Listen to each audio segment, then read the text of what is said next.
586. I hope you're having a good week, and I hope your summer is still going and going strong, and you're getting time with friends and family. I know many of you are starting to think about going back to your sites soon, but it'll happen. So hopefully you're getting some rest and relaxation. Before we jump into week five, just to let you know, I took a quick peek at assignments for week four, but I'll be doing grades in the next day or two. So your grades will be updated very, very soon. But let's jump in. If you're making mistakes, it means you're out there doing something.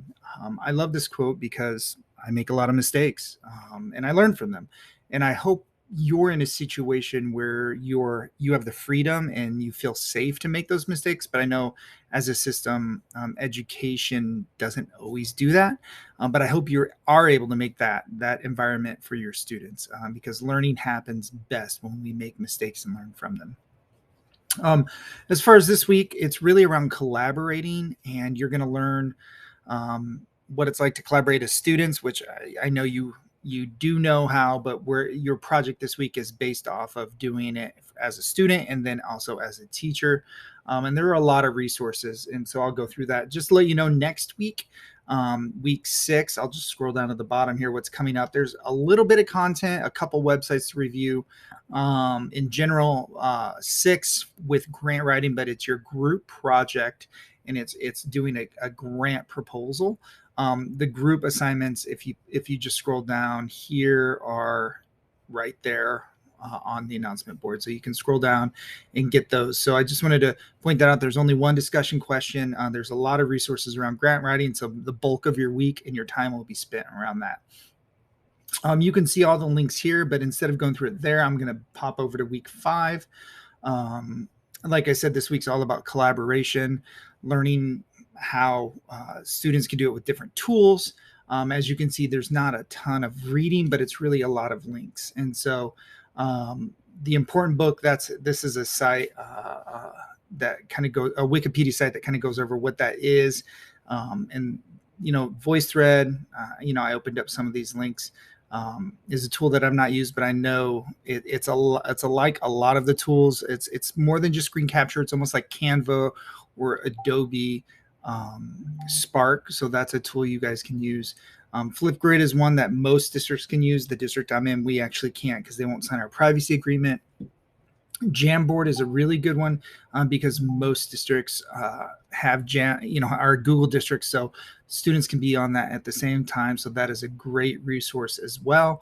Storybird is one I've not used before, but I know there's a lot of pre-made art that students can use in there, sort of like excuse me, sort of like Powtoon.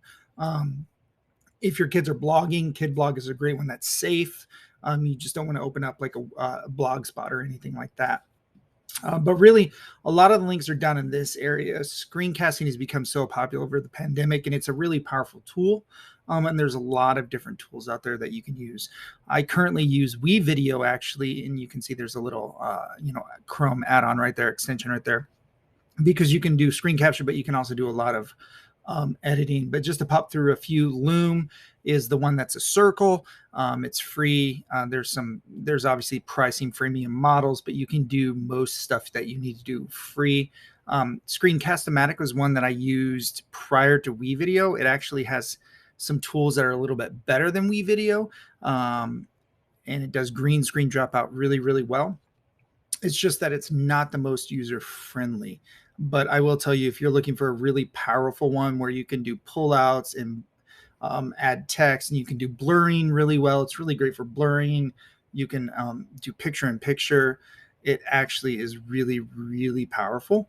And it's really cheap if you want to get the premium version. And then Screencastify is kind of like the original one that just works really, really well within Chrome. So there's more links. Camtasia's pretty high end as well, and you can see some of the other ones there. So spend some time. I would say a lot of them you can try for free. Record a couple videos and just see how they work. Each one has strengths and weaknesses, but they're really good tools to make asynchronous content or just to have information when you're creating. It's really nice when I build things that other people will have to build in the future. I just build it while I'm screen capturing, which is really nice. So I love the discussion post this question. You can see some people are already answering it, but what do you think about the quote, don't just be a sponge, be a watering can? Or another idea is, are you a spigot on a pail, or are you filling the bucket? So are you a bucket filler or a bucket drainer? What's something you are doing or can do to inspire others? Remember, first post by Thursday, 2 responses by Sunday. Those responses really do need to move the conversation along. They can't just be an agreement, 1 or 2 sentences. They have to have some depth to them. Then we get into the project or the assignment this week. So let me go to the document and talk about it a little bit before I show you a few things. What you're going to do is essentially, that is week 6 assignment. Let me scroll on up to this assignment. Week 5.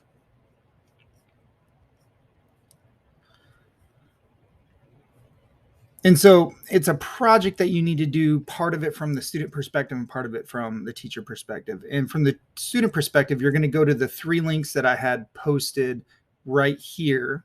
One is a Padlet, which people have already started doing. You're just going to fill out an image and some stuff about yourself. Padlets are really easy to use, and they're wide open. The next one is actually creating, and you can see there's some points on the map here.